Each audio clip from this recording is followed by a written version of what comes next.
Welcome to the second of two SY2 screencasts looking at the news media. Now, in the previous screencast we looked at the influence of the owners and advertisers on the production of the news. What we're going to move on to in the next section is to look at the role of journalists and also the organisational constraints that journalists have to work under.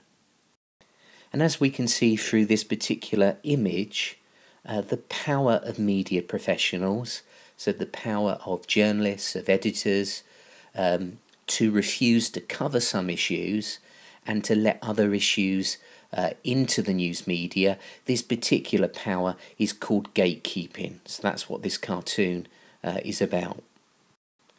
So events that are eventually reported in the news have been through some kind of gatekeeping process, with journalists and particularly news editors making a decision about what is newsworthy and what is not. So journalists therefore play an important role in deciding the content of the mass media, and it is they who basically select what the news is and decide on its style of presentation. So in this sense, media professionals are very powerful because they're able to set the agenda for society. So agenda setting refers to the influence of media professionals in laying down the list of subjects for public discussion. So obviously people within society can only discuss and form opinions about things that they've been informed about, and it is the mass media that provide this information in most cases. So this gives those who work in the mass media a great deal of power in society for what they choose to include or leave out of their newspapers, television programs or websites will often influence the main topics of public discussion and public concern. And obviously this might mean that the public never discuss some subjects because they are not informed about them by media professionals. Now, research carried out by Galtung and Rouge showed that journalists operate with values and assumptions about which events they regard as being newsworthy. And they call these assumptions news values. So these are the assumptions, these are the values that guide journalists in deciding what to report and what to leave out, and also how what they choose to report should be presented. And this idea of news values means that journalists tend to include and play up those elements of a story that make it more newsworthy, and the stories that are more likely to be reported are those that include many newsworthy aspects. So the term news values refers to the criteria that journalists use on a day-to-day basis when they're deciding whether or not a story is sufficiently newsworthy enough. And what we see on the next two slides are some of the main news values that journalists use in the course of their work. So stories are more likely to be covered if they concern powerful individuals, organisations or institutions. So for example, if the story is about a prominent politician, stories are more likely to be covered if they concern people who are famous, such as celebrities. Stories are more likely to be covered if there's entertainment value for the consumer. So stories concerning things like sex, show business, stories that have some kind of human interest angle, for example. Stories that have an element of surprise or shock are more likely to be covered by the news media, and stories with particularly negative overtones, such as conflicts or tragedies, sort of bad news stories, are also more likely to be covered. And although bad news tends to be seen as being more newsworthy than good news, for balance, sometimes news media will also look for stories that have particularly positive overtones, such as rescues or cures for illnesses. Magnitude refers to stories that are perceived as being really significant in terms of the numbers of people involved or the potential impact. and this news value is sometimes also referred to as threshold. Relevance refers to stories about issues, groups and nations perceived to be relevant to the audience. We'll have a look at an example of that in a moment. Follow-up is about stories about subjects that are already in the news. So where you've got an interesting news story that has captured the public imagination, the news media will try to find new angles to keep that story going. And then finally, the newspaper agenda. Sometimes certain news organisations will find stories that represent the news organisation's own agenda. For example, the commercial media organisations will often try to find stories that attack the BBC, a public broadcaster, because it's perceived to be in the interests of their news organisation to attack the BBC as a competitor. Just going back to the news value of relevance, what we can see in this particular image is a map showing the countries that the Guardian newspaper wrote about in the year 2011. So what we can see here, unsurprisingly, is that national news gets more prominence because it's perceived to be more relevant to the audience than international news. And when it comes to international news, kind of powerful countries that Britain has ties with, such as the USA, get a lot more coverage than other countries in the world.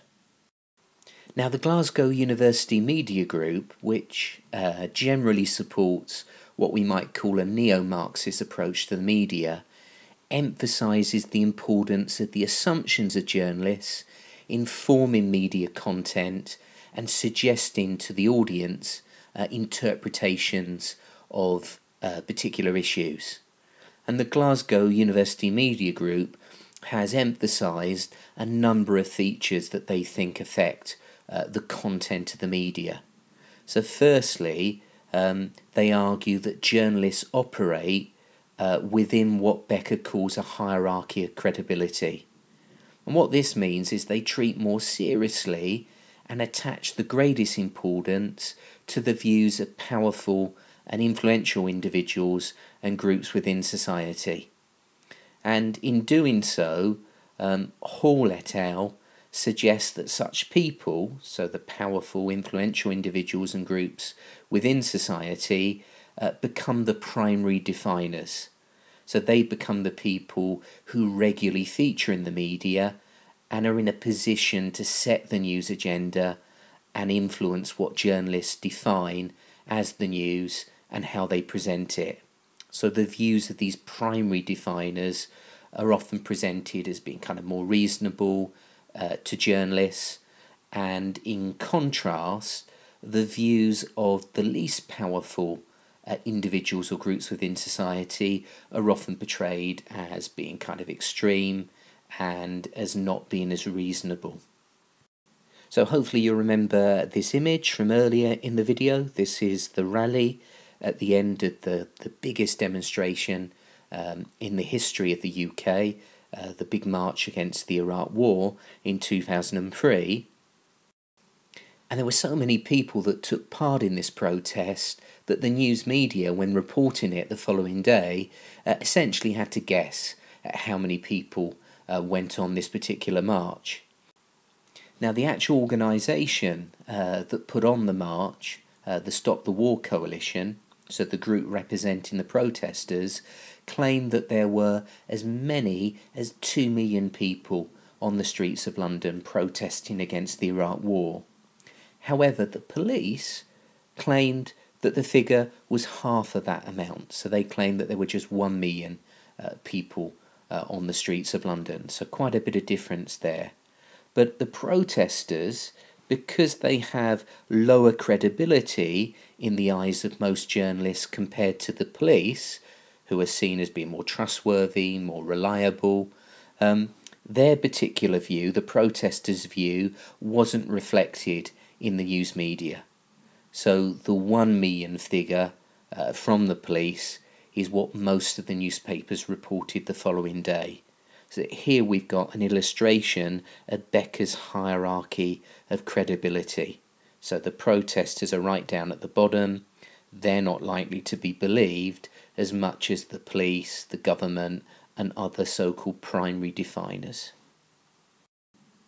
Now, although I've really emphasised the role of media professionals in selecting the news and setting the news agenda, we need to remind ourselves that the news is no longer exclusively produced by professional journalists working for media corporations. As we've seen in previous screencasts, and as emphasised by Paul Mason, we've now got this phenomenon of citizen journalism. So the internet, wireless communication devices such as smartphones with cameras on them have turned ordinary individuals into citizen journalists. And this actually gives ordinary protesters more of an opportunity to shape the news agenda and challenge the accounts of those groups that have traditionally been regarded as the primary definers. Okay, let's finish this screencast by looking at some of the organisational constraints that journalists have to work under that might influence the selection and content of the news media. Now, newspapers and TV news programmes tend to work within quite tight time schedules, and this is often at most a 24-hour or shorter cycle as news is reported on a daily or more frequent basis. And increasingly with digital news programmes, you've got news bulletins all day long, so channels like Sky News and BBC News 24. And this means that shortcuts to news gathering may need to be taken, and that sometimes inadequate evidence is collected to justify particular conclusions, because stories aren't necessarily being checked as carefully as they should be given the time pressures that journalists are under. And these issues have been explored extensively in a recent book by The Guardian reporter Nick Davis called Flat Earth News. And in this book, Nick Davis argues that the most basic job of a journalist is to check facts. However, he argues that in practice, contemporary journalism has been corrupted by an endemic failure to verify news sources. And Davis argues that increasingly, modern-day British journalism is characterised by what he calls churnalism. So this is the uncritical over-reliance by journalists on second-hand news, by the so-called facts that have been produced and fed to journalists by the government, by spin doctors, by PR experts. And he notes that where once journalists were active gatherers of news, nowadays they've generally become more passive processors of unchecked second-hand material, much of it contrived by PR to serve some political or commercial interests. So Davis argues that they're no longer journalists, they've become churnlists, and that this practice has been made worse by the fact that newspapers are seeing their circulation go down, they're trying to cut back on costs, which means that they're getting rid of journalists. So you've got fewer journalists, fewer people that have actually got the time to do proper investigative reporting or to actually check the facts that they're being sent from second-hand sources. And there's really good evidence to support the claims that Nick Davis is making about newspapers within the UK. So in 2007, Cardiff University analysed the content of 5 daily newspapers, so The Guardian, The Times, The Independent, The Daily Telegraph and The Daily Mail. So they looked at these newspapers over a 2-week period in 2007. And what they found was that 80% of the stories that they examined over this 2-week period consisted of material that had either been given to the newspapers from the press agency or by PR companies. And only 12% of the stories that they analysed were actually generated by the reporters themselves.